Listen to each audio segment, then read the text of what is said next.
वालेकुम, कैसे हैं आप सब? अल्लाह आप सबको खुश रखें। आज हम गोलगप्पे के पानी बनाएंगे। रेसिपी के लिए हमने 1 कप इमली चाहिए और 3 कप पानी चाहिए।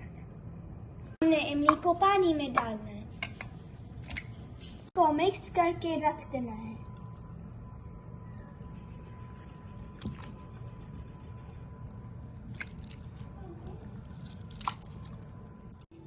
अब हम 1 टेबलस्पून नमक, ½ टीस्पून लाल मिर्च, ½ टीस्पून जीरा पाउडर, ½ टीस्पून सिट्रिक एसिड और अगर टाटरी, ½ टीस्पून काला नमक, ½ टीस्पून अजवाइन। अब हम इसमें रखेंगे और छान लेंगे। इमली हमारी बन गई है और हम अब 6 कप्स पानी में रखेंगे।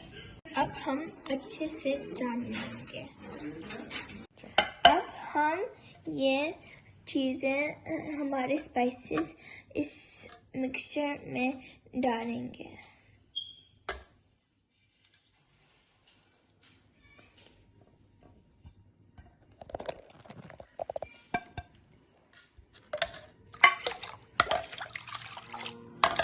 अब हम मिक्स करेंगे।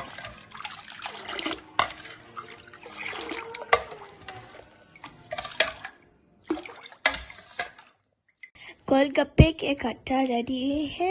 एंजॉय।